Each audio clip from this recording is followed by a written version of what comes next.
यार बदबद तरबुअद अज़मार बात हक पाके जाते अल्लाह समाद यार बद आरतुला सोए जहीम यार ने को गिरता या बिनाई আল্লাহর আরিফেরা বলে এই দুনিয়ার মানুষ মহব্বত করবো তো একজন দিনদারের সাথে মহব্বত করো, একজন ভালো মানুষের সাথে মহব্বত করো, একজন নেককার মানুষের সাথে মহব্বত রাখো। যদি রাখো, এই নেককারের উসিলায় তোমাকে টাইনা টাইনা আল্লাহর জান্নাতের সাথে লাগাই দিবে। আর বদদের সাথে, নাফরমানদের সাথে মহব্বত রাখবো, সেও উল্টা পথে যাবে, তোমাকে উল্টা রাস্তা নিয়ে যাবে। এই জন্য হাদিস শরীফের মধ্যে আছে, মুসলিম শরীফের মুকাদ্দমার মধ্যে আছে, ফানজুর আম্মান তাহুযা দীনাকুম। আল্লাহ রাসূল বলেন, উম্মতেরা, দুনিয়ার জীবনে দিন গ্রহণ করার জন্য বুঝে শুনে মানুষ নির্বাচন করবা। কার থেকে দিন গ্রহণ করবা এটা বুঝা বুঝা যদি গ্রহণ না করো, তাহলে ফাদাল্লাহ ওয়া আদাল্লাহ, সেও গুমরাহ, তোমাকেও গুমরাহ বানাবে।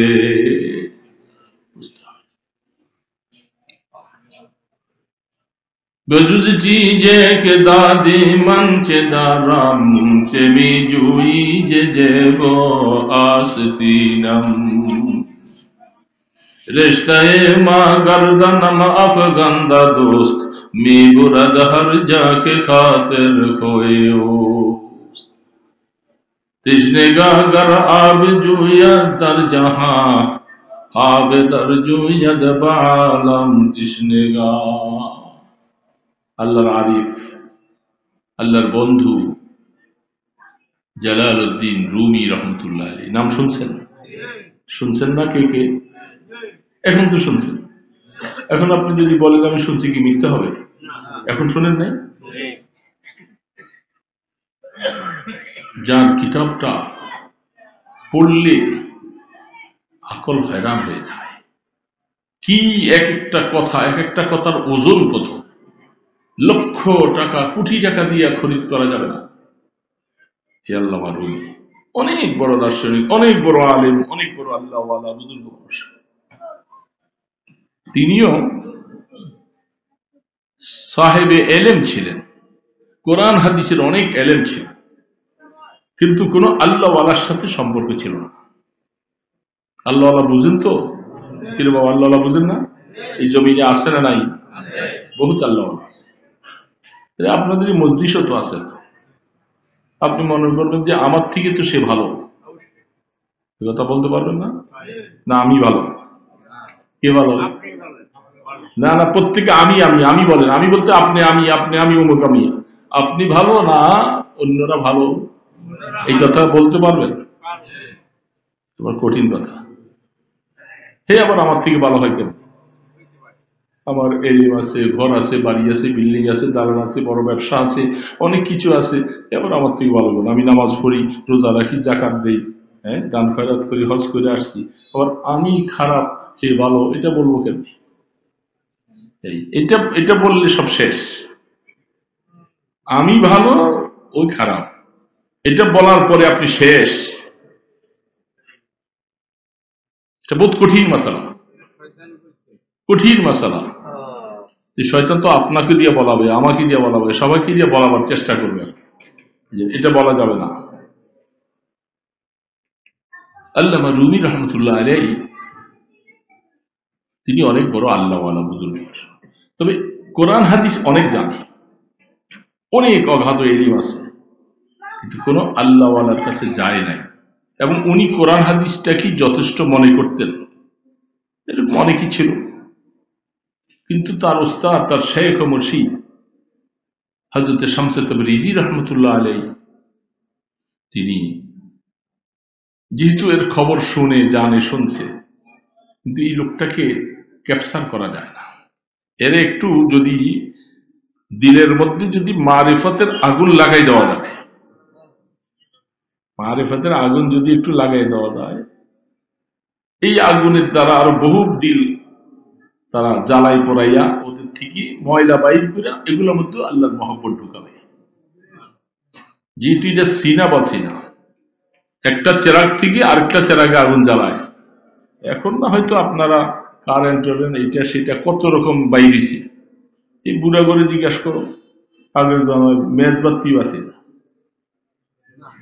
মেজবাতি আছে না।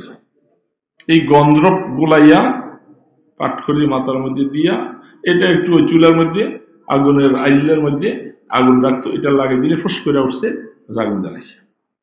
মেজবাতি ছিল না ওই জমানায়। এই হালাত আমার মনে পড়ে, ছোটবেলায় যখন আমরা ছিলাম, আব্বাজান বুড়া মানুষ, শীতে কনকন শীতে, তখন শীতের লেপ তোষক ছিল। বাবা লেপ তোষক তো কেউ দেখেও নাই, সত্যিকে আবার লেপ আসবে। এই খাতা ছিলে সিলাইয়া, লুঙ্গি কাপড় এগুলো সিলাইয়া অনেক সময় খাতা বানাইছে। দিনের বেলা রৌদ্র থাকলে একটু গরম করা হয়েছে, আর কতগুলি খের বিছাইয়া এটার উপর একটা হোগলা দিয়া রাত্রে শুইছে।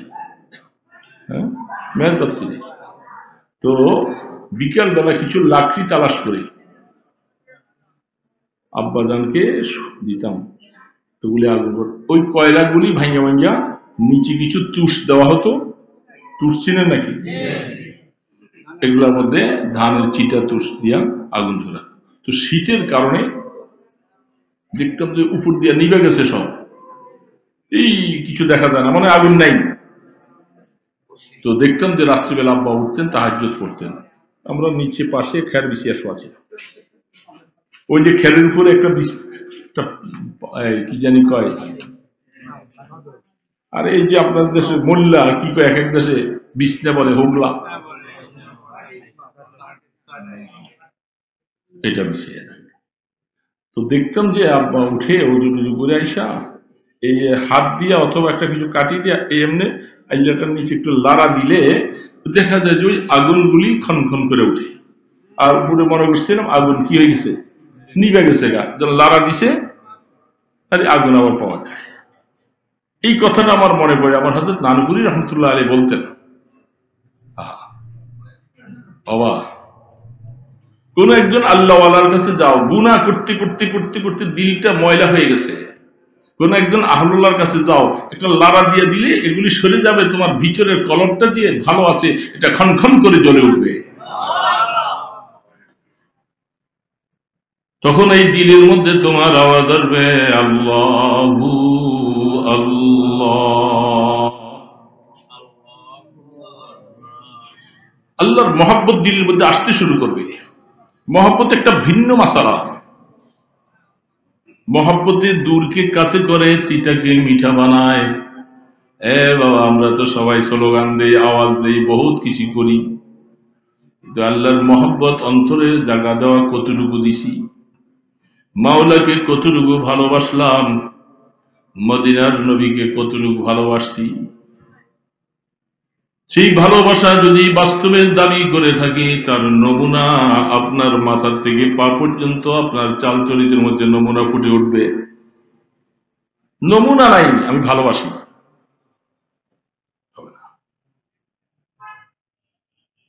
চুয়াহাং গেরেফতান কুনাদ জানে পাক, চেবার তখতে মরদান চেবার রোয়ে খা। আরে যখন যাওয়ার সময় হয়, আল্লাহকে কলবের মধ্যে অন্তরের মধ্যে জায়গা দিয়া, আল্লাহর মহব্বত নিয়া যদি হায়াতটা কাটাইয়া যাওয়ার সময় হলে 10 তলায় থাকো আর গাছতলায় থাকো, মৃত্যু হয়ে যাবে ঠিকানা এক জায়গায়। ঠিক না বেঠি? ঠিকানা কোথায়? শ্বেত পাথর, মার্বেল পাথর বিছাইয়া, খাট পালং তোষক দিয়া আছে। বাংলাদেশেও এমন এক দরবেশ আছে, এক দরবার আছে, সে মারা যাওয়ার আগে তার জন্য খাট গালিচা তলিচা বিছাইয়া কবরের মধ্যে শোয়াইয়া, এরপরে হেরে উপর দিয়া ডাকনা দিয়া দিছে পাকা করে। কারণ বাবা কবরে শোয়াইলে, বাবাকে কি মাটিতে শোয়ানো যায়? এত বড় বাবা, এত বড় বাবা মাটিতে কেমনি শোয়ায়? সারা জীবন এত শান শকতি ছিল, এই জন্য খাট বানাইছে বিশাল, দুই পাশে কোল বালিশ দিয়া, এবং বাবারে শোয়াইছে, শোয়াই দিয়া উপর দিয়া যে ডালার মতো দিয়া দিছে, সিদ্রি রাখছে যে বাবা যেন মাঝে মধ্যে আলো বাতাস পায়। বেশি না, মাত্র 3, 4, 5 দিন যাওয়ার পরে দুর্গন্ধ বাইছে। আশপাশের মানুষ, আমি জায়গার নাম বলবো না, নাম বললে এটা আপনারা হয়ে যাবে, নামটা বললাম। যেটা বলতেছি বাস্তব হাকিকত বলতেছি। এই সিদ্রি দিয়া পচা গন্ধ ছুটছে। ওয়া কি হয়েছে বাবা, যে ফসে গিয়ে না।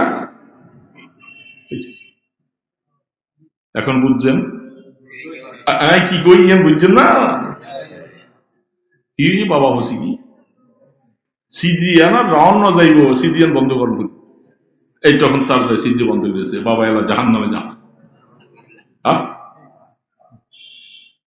আরে দুজাহানের বাদশাহ নবী মুহাম্মদুর রাসূলুল্লাহ সাল্লাল্লাহু আলাইহি সাল্লাম, আল্লাহর বন্ধু যেখানে আরশে আজিমে নিয়ে যান, আরে তাকে পর্যন্ত খাটের মধ্যে শোয়ানো হয় নাই, মাটির মধ্যে শোয়াইছে।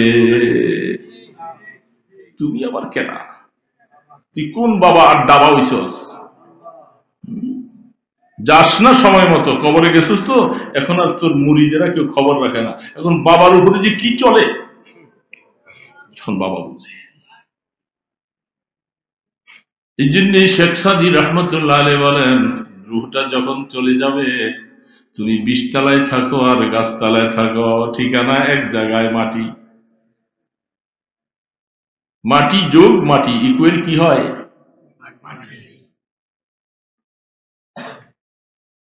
এই জন্য মাটির মানুষ মাটিতে শোয় সেখানে। তো কবরে যাওয়ার ব্যাপারে সিদ্ধান্ত নিতে হবে। আল্লাহকে মায়া করা লাগবে জীবন থেকে বেশি। পারবো? স্বীকার করেন, পারি আর না পারি, কমপক্ষে স্বীকার করতে করবো। রসুলকে বুখারী শরীফের 6 নম্বর হাদিস বলেন, রসুল বলছেন, তোমার মা বাবা, তোমার জীবন থেকে যদি আমি নবীকে বেশি ভালো না বাসো, তুমি মোমেন হতে পারো নাই। কি তাহলে আমরা মোমেন হতে পারছি? আমরা কি বাস্তবে নিজের জীবন থেকে, মা বাবা, ছেলের থেকে রসুল কি ভালোবাসছি বেশি? বলেন না, সত্য পারছি? পারি পারিনি। কিছু কিছু মানুষ হয়তো চেষ্টা করছে, মরে যাবো আল্লাহ সব। রসুল বলছেন, লা ইউমিনু আহাদুকুম হাত্তা আকুনা হাব্বা ইলাইহি, তুমি মুমিন হতে পারবা না তখনো, আমার নবীর উসিলায় তুমি মুসলমান, আমার উসিলায় বাইতুল্লাহ, আমার উসিলায় টুপি, আমার উসিলায় দাড়ি, আমার উসিলায় কোরআন, আমার উসিলায় ওয়াজ নসিহত, সব কিছু পাইলা, আর আমাকে ভালোবাসবা না সবার থেকে বেশি। তাহলে কেমন? আমাকে বেশি ভালোবাসতে হবে। তো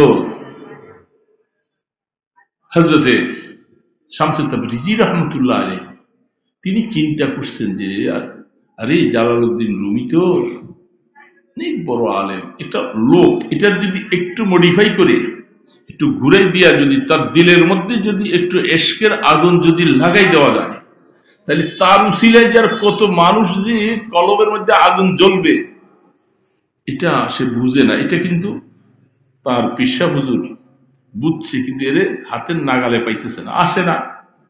এই পড়াপড়ি পরে, হাদিস পড়া, এই করে সেই করে, ব্যস্ত আর ব্যস্ত। পিসাবগিরি যারা করে, কয়েকগুলি তো পাগল, কাম নাই কাজ নেই, জিকির আজকার করে, এই করে সেই করে, এগুলো পাগল। আচ্ছা ঠিক আছে, পাগলই থাকে। হযরত শামসুত তাবরিজি রহমতুল্লাহ আলাইহি পাগলের মতো ভেষ নিয়ে আল্লাহর জিকির করতে করতে জালালউদ্দিন রুমির দরজগাহ যেখানে, সেখানে দিয়ে গেছে, যে উনি ছাত্রকে পড়াইতেছে। পিসা হুজুর বুড়া মানুষ, আস্তে আস্তে করে আগাইছে। ওই দূরের থেকে পোলা পাইনি হুজুরের দিকে আসতেছে, দেখা এই চাইতে আছে, চায় না মানুষের এরকম, মনে মনে একটু কষ্ট। এই পাগল আসার কারণে দেখো আমার এই সবকের মধ্যে ছেলেরা অন্য মানুষ হয়ে গেছে। শেষে দূরে এনে পাগলামির কাম নাই, এনে পাগলের জায়গা নাই, পাগলামির কাজ অন্যদিকে জান, আপনি এতে সরেন সরেন। কে বলে? কে বলছে? জালালউদ্দিন রুমি বলছে। কারে বলছে? ওনার পিসাব শামসুত। পিসাব তো পরে হয়েছে। তো উনি মনে মনে কয়, আরে জালালউদ্দিন, তুইও তো পাগলামি করবি একদিন, এখনো বুঝে আসে নাই, তুমিও কিন্তু পাগল একদিন হইবা, সময়টা আসুক। তখন যখন বলতেছে হীরা চলে আসতেছে, কিতাবের টাল, হাদিসের দরসের বিশাল বিশাল এইভাবে কিতাবগুলি পড়ায়, দেখে সেখান থেকে একটা পানির কুয়া, ধাক্কা দিয়া কতগুলি কিতাব ফালাই দিচ্ছে পানির মধ্যে, দিয়া যাই। পাগল করলোটা কি? বলছি না যে পাগলামির কাম এখানে না। আমার এত দামি দামি কিতাব, তাফসীর হাদিস, এগুলি সব পানির মধ্যে ফেলাই দিছ, কি করলো? পোলা ভাইলে সব চাইয়া বেশি না, কি করলো? আসলে আসলে তো পাগল, কি করলো? শুনতেছে, কতটুক সামনে গেছে, ছেলে পেলেরা সকলে মিলে বলতেছে আপনি কি করলেন এটা, এই যা সব এসে। কতক্ষণ পরে জালালউদ্দিন রুমি একটু আগাইছি, কি করলো পাগল, যা পাগল এখান থেকে সরাই দেয়। পরে জালালউদ্দিন, মন খারাপ করছো কেন? তোমার কিতাবগুলি ভিজা গেছে এই জন্য না? কিতাবগুলি চাও, তুমি চাও? বলে মানে চাইলে কি লাভ, তো ভিজে গেছে, সব পাতা উঠে তো সব ফেলে দেবো। কুয়াটার কাছে যাইয়া এমনি হাত পাচ্ছে, কিতাবগুলি সব হাতের মধ্যে উঠতেছে, একটা একটা করে উঠাই দিতেছে, একটা পৃষ্ঠার মধ্যেও পানি লাগে নাই, একটা পৃষ্ঠা তো পানি লাগে নাই। কেরামাতুল আউলিয়া হাক্কুন, আল্লাহ ওয়ালাদের কেরামত সহি, হক, বাস্তব। কিতাবগুলি উঠে দিছে তো চোখ বড় গেছে, হায় আরে, তো আসল পাগল নামের পাগল না, কাজের পাগল। এই কাজ শেষ করে দিয়া চলে আসতেছে, পিছন থেকে অনেকে দৌড়েছে, না খবরদার, এখানে বসার জায়গা নেই, তোমরা সরব সব। এবার জালালউদ্দিন রুমি রহমতুল্লাহ আলাইহি পায়ের মধ্যে পড়ে বলতেছে, হুজুর মাফ করে দেন, বুঝি নাই বুঝি নাই বুঝি নাই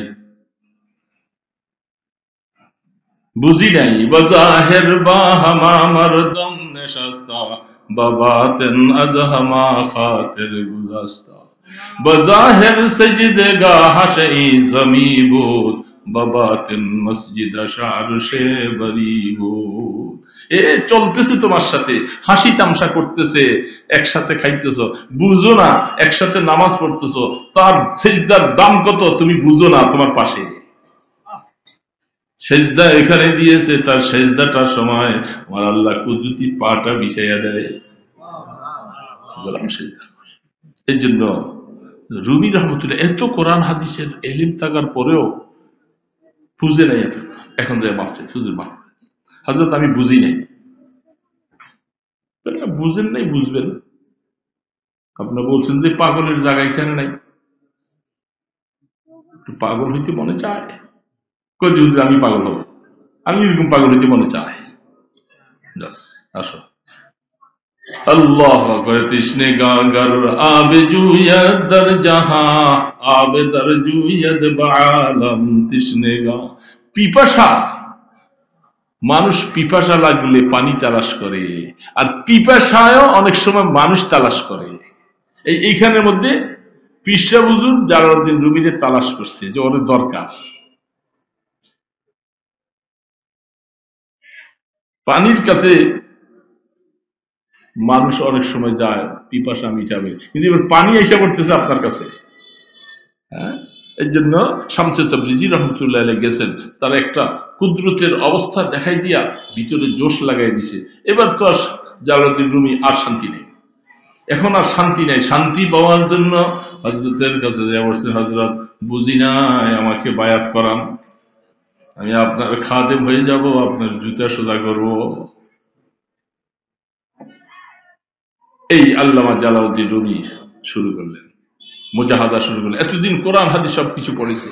আরে বাবা, আমাদের এই উনি তো অনেক আগের দারুল দেওবন্দ মাদ্রাসা রশিদ আহমদ গাঙ্গুহি রহমতুল্লাহ আলাইহি এত বড় আলেম, সবাই বলে 300 বছরের ভিতরে এত বড় আলেমের জন্ম হয় নাই। সেই রশিদ আহমদ গাঙ্গুহি দেওবন্দ মাদ্রাসা পড়ায়।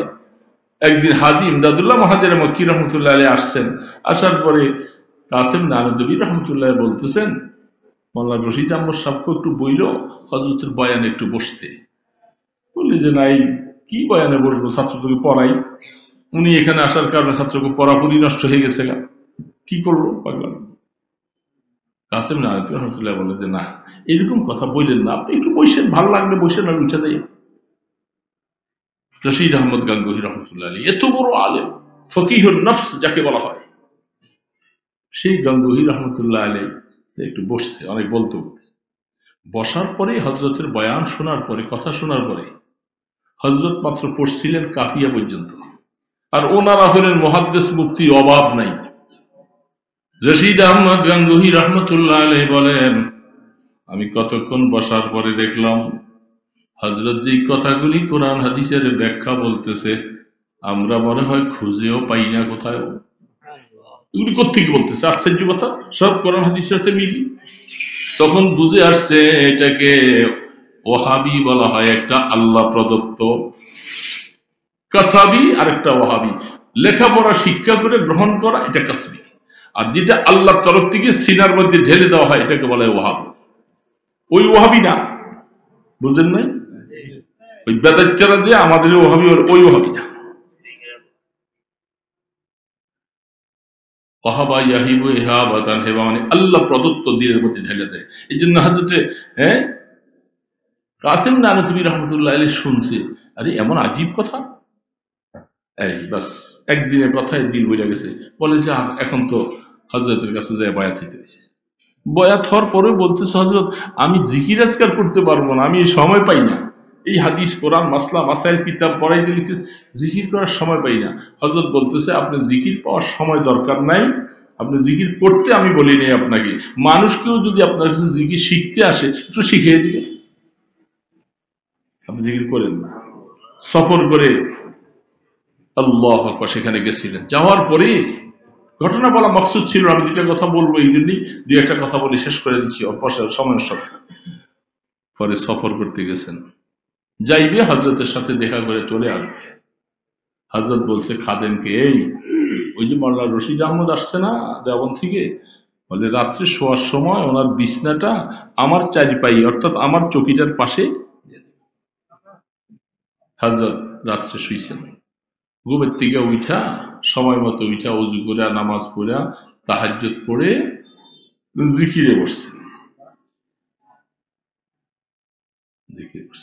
হাজী ইমদাদুল্লাহ মুহাজির মক্কি জিকির শুরু করছেন। যখন জিকির শুরু করছেন, আল্লাহু আকবার, জিকিরের সাথে কি ইশক আর কি রমজ, কি মজা, কি স্বাদ।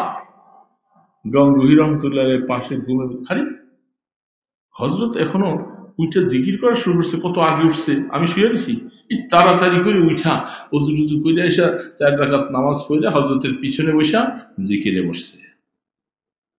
লা ইলাহা ইল্লাল্লাহ, লা ইলাহা ইল্লাল্লাহ, লা ইলাহা ইল্লাল্লাহ মুহাম্মাদুর রাসূলুল্লাহ। বাবা, এটার মধ্যে মজা আছে, মজা তো পাই না, মজা পাই না, কারণ মজা পাইতে হইলে মজাওয়ালার সাথে যাওয়া লাগবে, কানতে হইলে কান্নেওয়ালার সাথে যাওয়া লাগবে। আমার রাত্র চলে যাবে, এইভাবে চলে যাবে, আমি রাত্রে উঠতে পারবো না, 2-4 রাকাত তাহাজ্জুদ পড়তে পারবো না, আমি জিকির করতে পারবো না, তা আমি মজা পাবো কেমনে পাবো মজা? পাগলের মতো হয়ে গেছে। তারপরে সকালবেলা বলে যে আপনাকে একটু ডাক দিছে নাকি, আপনার ঘুমের অসুবিধা, মাফ করে দিবেন, আসলে কেউ ডাকা লাগে নাই, আমি আপনার জিকির আওয়াজ শোনার পরে আমি আর ঘুমে থাকতে পারি না, পাগলের মতো উঠে গেছি।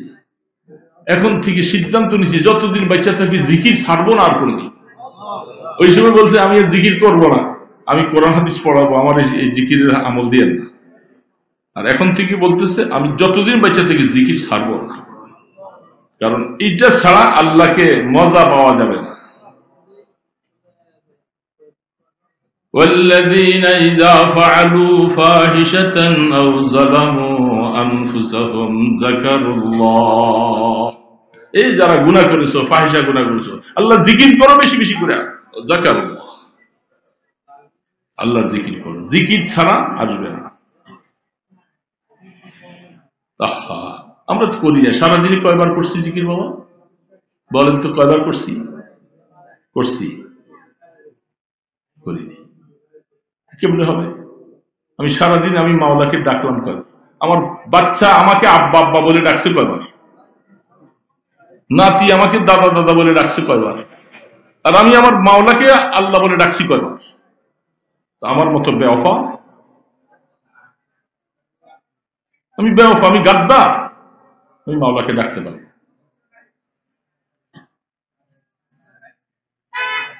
فسوف ترى إذا انكشف الغبار أفرس تحت رجلك أم حمار।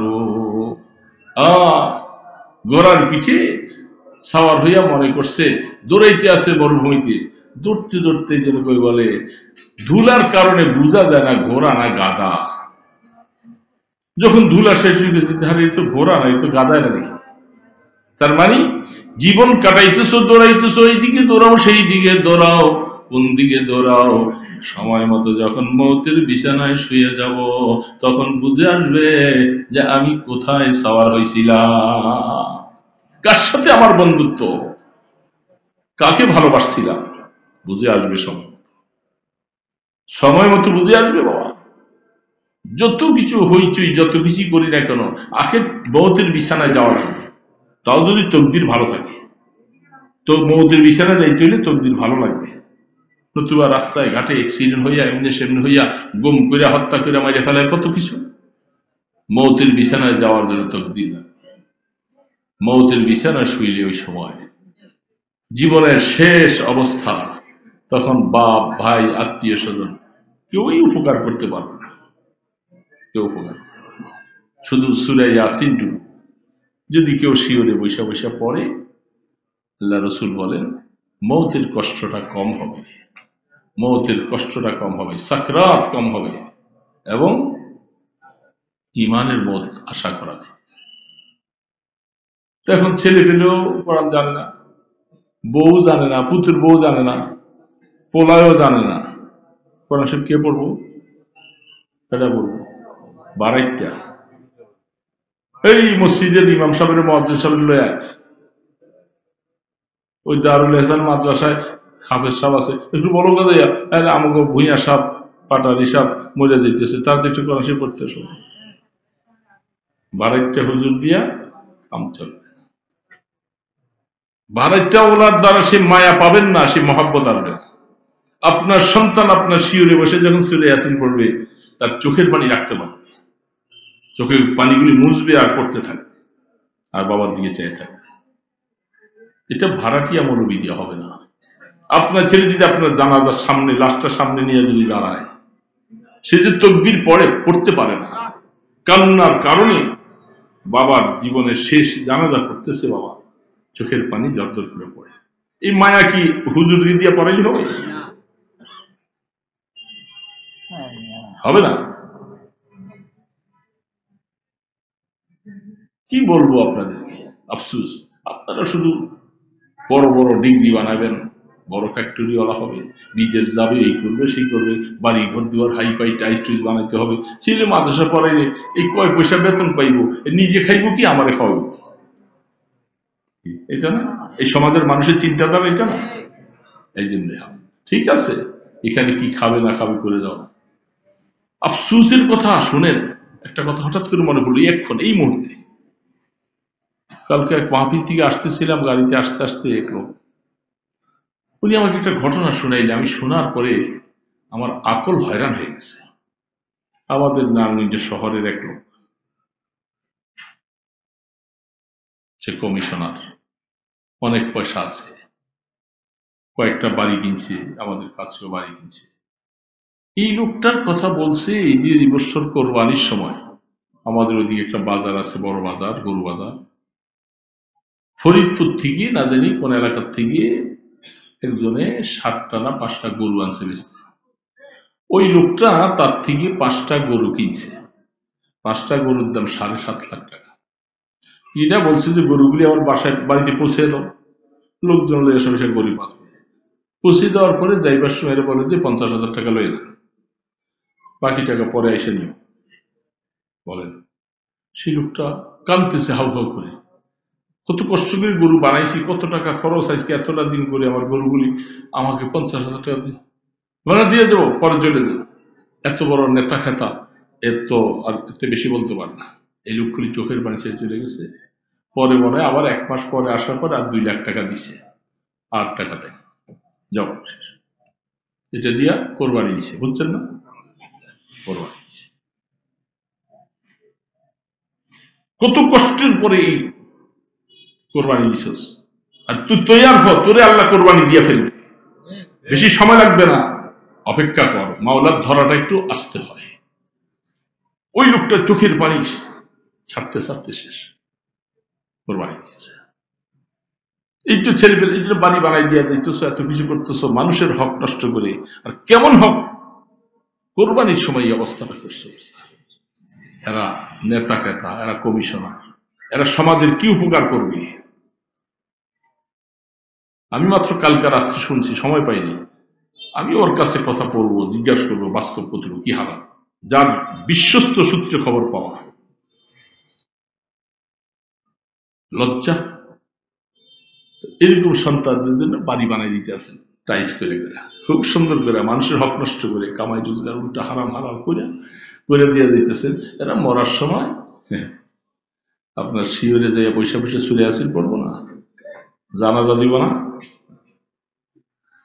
এই জন্য আল্লাহ পাক কোরআনে বলছেন, রব্বানা হাব লানা মিন আজওয়াজিনা ওয়া যুররিয়াতিনা কুররাতা আয়ুন ওয়াজআলনা লিল মুত্তাকিনা ইমামা। এই কথাটা বলতে শেষ করে দিচ্ছি। আল্লাহ সুবহানাহু ওয়া তাআলা দোয়া শিখাইছেন, সন্তান কেমন হইতে হবে, মাওলার থেকে চাইতে হবে।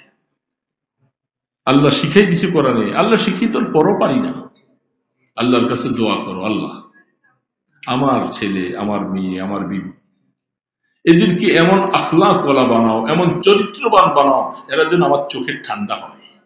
এদেরকে দেখলে, কথা শুনলে, তাদের দিকে চাইলে যেন আমার অন্তরটা জুড়ে যায়। এরা জুড়াইব কেমনে? নামাজি হলে, আল্লাহওয়ালা হলে, আলেম হলে, হাফিজে কোরআন হলে, তাদেরকে দেখলে দিন জুড়াবে। এরপরে কি দোয়াটার সামনে,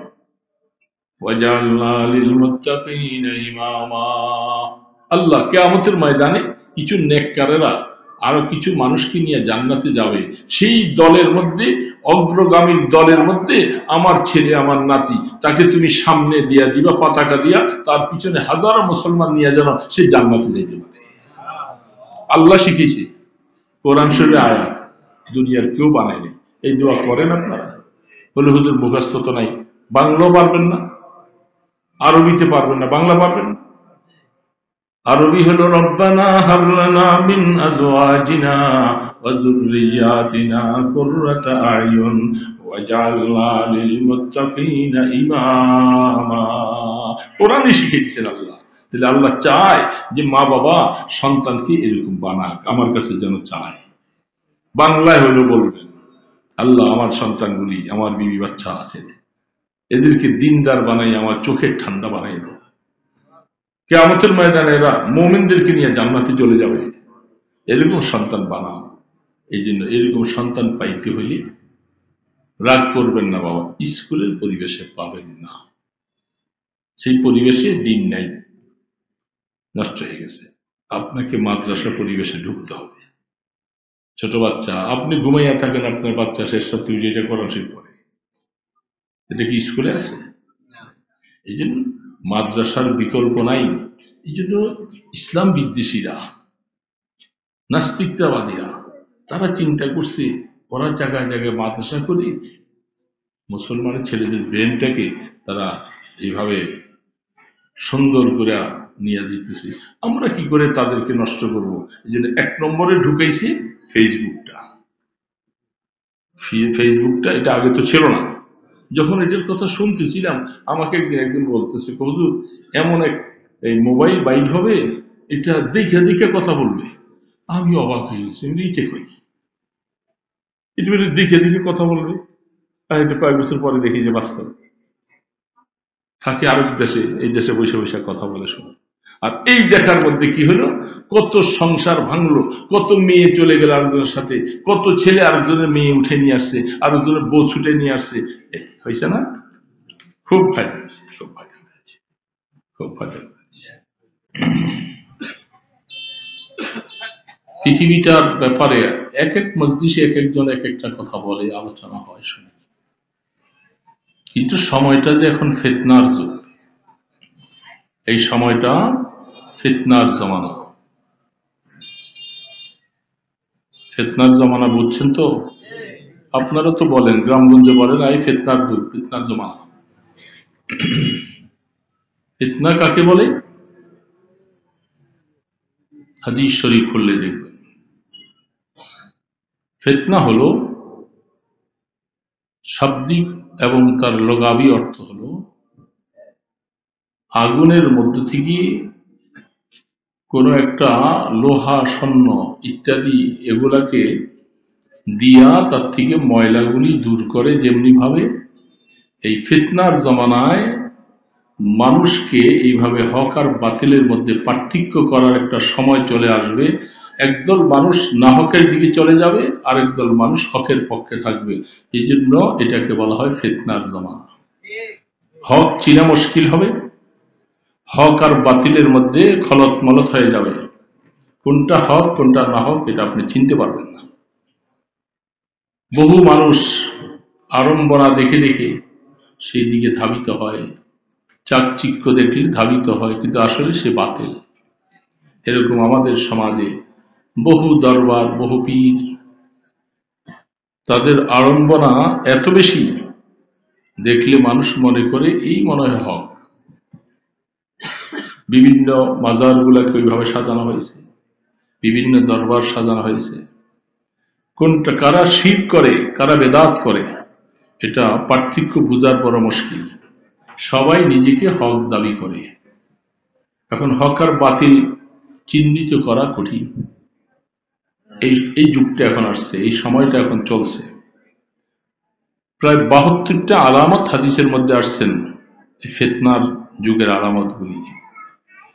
আমরা এই যুগে আসছি, যে যুগের মধ্যে ঈমান ধরে রাখা কঠিন। ঈমান কি জিনিস সেটা বুঝতে পারি না, মুসলিম কাকে বলে সেটাও বুঝতে পারি না। কোরআন শরীফে আল্লাহ পাক বলছেন ঈমানদারেরা মুসলমান হও, কিন্তু আফসোসের কথা ঈমানদারকে আবার মুসলমান হতে বলছেন। এটা কি? ঈমানদার তো ঈমান আছে, আবার মুসলমান হবে? আল্লাহ পাক বলছেন উদখুলু ফিস সিলমি কাফা, এই ঈমানদারেরা মুসলমান হও, পুরোপুরি মুসলমান হও। তাতে বোঝা যাচ্ছে যে সমস্ত ঈমানদার দাবি করলে সে মুসলমান হতে পারে না। মুসলমান ভিন্ন একটা ব্যাপার, যার মধ্যে বাজারে ঈমানওয়ালা আর মসজিদে দেয়া ঈমান ছাড়া তা নয়। মসজিদে ঈমানওয়ালা, বাজারও ঈমানওয়ালা, বিবসাদিতে ঈমানওয়ালা, ব্যবসাতে ঈমানওয়ালা, কাজ কারবারে, লেনদেনে, মুআমালাত, মুআশারা, সর্ব জায়গার মধ্যে ঈমান আর ইসলাম দুইটা ঠিক থাকা লাগবে। এই যুগে আসছি, মানুষ তো অভাব নেই। লামাযহাবি ফিতনা, লামাযহাবি ফিতনা আছে না একটা, নাম শুনছেন? আল্লাহু আকবার। তারাও নিজেদেরকে হক মনে করে, আমাদেরকে বলে আমরা বাতিল। চার মাযহাবের সমস্ত ইমামদেরকে তারা কাফের ফতোয়া দিয়ে ফেলে। হ্যাঁ, উলামায়ে দেওবন্দকে তাকফীরের ফতোয়া দিয়ে দেয়। এই জন্য বোঝা বড় মুশকিল। এখন যেই সময় আসছি, ঈমানটুকু টকবক করতেছে, কোন সময় জানি পড়ে যাবে, কোন সময় জানি শেষ হয়ে যাবে। ফিতনার আলামতগুলির মধ্যে বহু আলামত। কোরআন শরীফের নুসখা হবে খুব সৌন্দর্য মনোরম, এটা আল্লাহ রাসূল বলে গেছে। সেই যুগে আসছে। এখন বহু বহু কোরআন শরীফ দেখবেন আপনার এত সুন্দর টিস, আর উপরে তার সোনালী কালারের আলোচনা ইয়েগুলি দিয়েছেন, এত সুন্দর। আল্লাহ রাসূল 1450 বছর আগে বলছেন এটা ফিতনার আলামত, কিয়ামতের আলামত।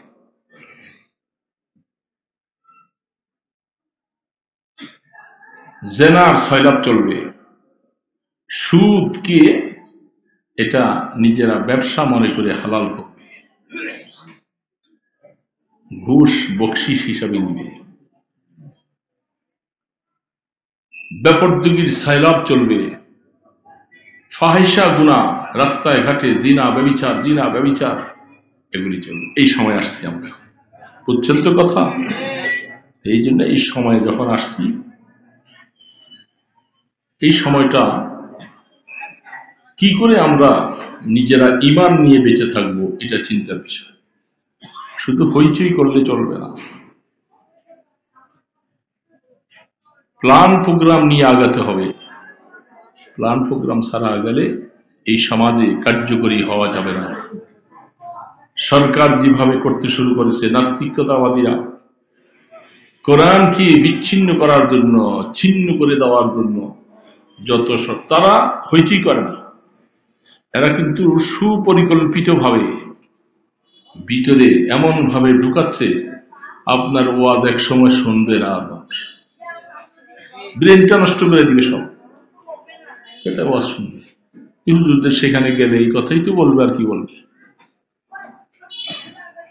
ওই যে এখানে একটা কি জানি মুন্নি জানি কি জানি হোক, হিজবুত তাওহীদ নামে একটা পন্নী আয়ু পন্নী মনমান হিজবুত তাওহীদ একটা সংগঠন বানাইয়া কত মানুষকে যে ঈমান হারা করতেছে, কঠিন মাসলা।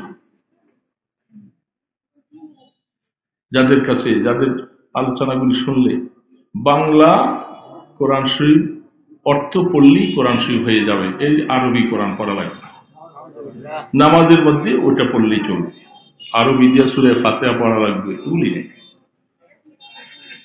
নারী পুরুষ সবকিছু তাদের পাশে একসাথে মিশে, এরা হিজবুত তাওহীদ, এরা হলো তৌহিদের দল, তৌহিদকে জবাই করে দিচ্ছে, আর এরা হলো তৌহিদের দল, বুঝছেন?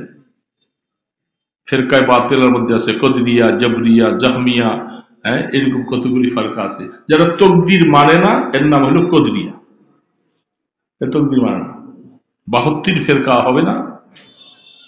এই উম্মতের ফেরকা কতগুলি? 73টা। আল্লাহ রসুল বলছেন বনি ইসরাইলের মধ্যে হলো 72 ফেরকা ছিল, আর আমার উম্মতের মধ্যে দল হবে 73টা। একটা দল মাত্র নাজাত পাবে, আর 72 দলের মানুষ সব মুসলমান দাবি হবে, নামাজও পড়ছে, সবকিছু করছে, এরা সব জাহান্নামে যাবে। এই যে যারা 72 দল জাহান্নামে যাবে, এরা কিন্তু কাফের মুশরিক না, এরা নিজেদেরকে ইমানদার দাবি করে। কাফের মুশরিক তো চলে যাবে জাহান্নামে সরাসরি। যারা জাহান্নামে যাবে, রাসূল বলেছেন আমার উম্মত যারা 72 ফিরকা জাহান্নামে চলে যাবে, তারাও মুসলমান দাবি করে, এরা কোরআনের পক্ষের লোক মনে করে, এরকম ফেরকা সব উল্টা, তকদীর মানে না, সবকিছু আল্লাহ করে, মানুষ তো কোনো দোষ নেই, মানুষ গুনাহ করবে, মানুষের কি ক্ষমতা, করার তো আল্লাহ, তো মানুষকে কেন শাস্তি দিবে? এটা তাদের প্রশ্ন। মানুষকে শাস্তি দেওয়া যাবে। তো ভাইয়েরা, বড় মুসিবতে আসি, বহুত কঠিন হালাতের মধ্যে আসি। আপনাদের জন্য আমরা চিন্তা করি যে ওই ছেলেগুলি এরা হায়াতে বাঁচলে আরো কতদিন বাঁচবে। আমাদের তো হায়াতের শেষের কথা চলে আসছে, হায়াত কখন আসে নিয়ে যাবে আল্লাহ জানি না। এই যুবকগুলি এরা যে ঈমান হারা হয়ে যাবে, এরা যে কোরআন হারা হয়ে যাবে, এরা মাদ্রাসার বিরোধিতা করবে, এরা ওলামাদের বিরোধিতা করবে, ওলামাদেরকে কথা বলতে দিবে না, তারা তখন সংখ্যাগরিষ্ঠ হইয়া তাদের হয়ে যাবে। সেই সময় আসতেছে, চলেই আসছে। বলেন আফসোসের কথা বলতেছি, কি বলবো। আয়াত পড়ছি, একটু কথা পরে বলবো। আমি কয়েকটা ভূমিকা বলতেছি, যেহেতু আমরা অল্প কয়েকজন আছি, জায়গাটিয়া যারা আছি, এইটার মধ্যে বরকত হবে। বাকি পিছনওয়ালারা যদি আস্তে আস্তে মনে চান, যান, অসুবিধা নেই। একজন যদি থাকে, একজনের সাথে আমরা কিছু কথা বলবো, অসুবিধা নেই, কি ঠিক না? একজন যদি ঈমানওয়ালা হয়, একজন যদি মহব্বতের সাথে কথা শুননেওয়ালা হয়, এই মহব্বত ছাড়া শুননেওয়ালা হাজারো মানুষ থেকে একজনের দাম বেশি অনেক।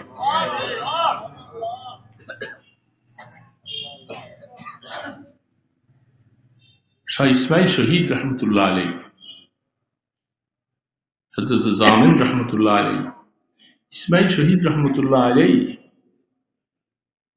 দারুল দেওবন্দের পাশে তিনি বয়ান করতেন। তার বয়ান শোনার জন্য মানুষ অধীর আগ্রহে আসতো, বসে থাকতো। আল্লাহওয়ালা বুজুর্গ মানুষ। ওই জামানায় আল্লাহওয়ালাদেরকে বেশি পছন্দ করতেন। সেই দারুল দেওবন্দের সেই ইংরেজদের সাথে যুদ্ধ হয়েছিল, যেখানে ওলামাই কেরামদের মধ্যে দিল্লির প্রত্যেকটা গাছের মধ্যে একজন ওলামাকে ফাঁসিতে ঝুলেছিল। ইসলাম তো পাইছি আমরা, মনে হচ্ছে আমরা বুঝে নিয়ে আসছি। আর ইসলাম আপনারা আনেন নাই। সেই ওলামায়ে দেওবন্দ তাদের জীবন বিসর্জন দেওয়ার পর ইসলাম আসছে। এখন তাদেরকে ভালো লাগে না, ভালো লাগে না। আল্লাহওয়ালা ভালো লাগে না, বুজুর্গ মানুষ ভালো লাগে না। এরা বুড়া বুড়া মানুষ, এগুলি কি হবে? এখন আমাদের জুয়ানদের কথা দরকার শুধু। সেই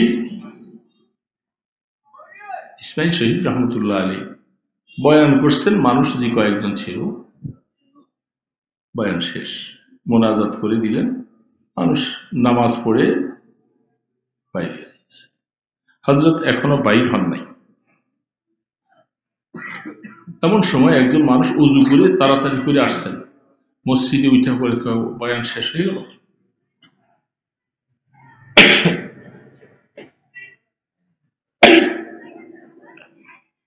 বলছে হ্যাঁ বয়ান শেষ। হু হু করে কাঁদতে শুরু করে। বহু দূর থেকে আসছি, শরীর ঘামাইতেছে, পেরেশান। আইসা মসজিদে কাঁদতেছে। এত দূর থেকে আসছিলাম হযরতের বয়ান শুনলাম।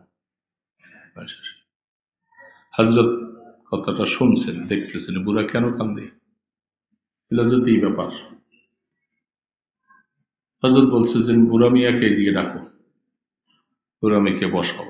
আমি এতক্ষণ যা আলোচনা করছি এই বুড়ার সামনে হুবাহু এতক্ষণ সময় আবার পুরো আলোচনা করবো ইনশাআল্লাহ। কারণ সে বহু দিল নিয়ে আগ্রহ নিয়ে আসছে। এতক্ষণ যাদের সামনে বলছি হয়তো এদের মধ্যে দিলের কমতিও থাকতে পারে, আর সে যে আগ্রহ নিয়ে আসছে এটার মধ্যে হেদায়েতের নূর চমকাবে, হেদায়েতের নূর চমকাবে। এই জন্য বলতেছিলাম, কেউ যদি একজনও যদি থাক ওনার সামনে সেটা কথা বলবো, বাকি ওরা দিতে মনে চাইলে যান, কোনো অসুবিধা নেই। লজ্জা শরমে বসে থাকার কোনো যুক্তি নেই। কিছু মানুষ আছে, যেহেতু আমি প্রথমে কথা বলছি তো অনেকে মনে করে এখন যাইতে শুরু করলে কেমন কেমন দেখা যায়। না, ওরকম মন নিয়ে বসার দরকার নেই। দোটানা মন নিয়ে চলবে না, একটানা হয়তো বসলে কতক্ষণ বসবো আল্লাহর সন্তুষ্টির জন্য, আর না বসলে জরুরত থাকলে চলে যাব। কোনো শরম নাই, হায়া নাই। মনের ভিতরে একটা ক্ষোভ চাপাইয়া কথা শোনার কোনো যুক্তি নেই।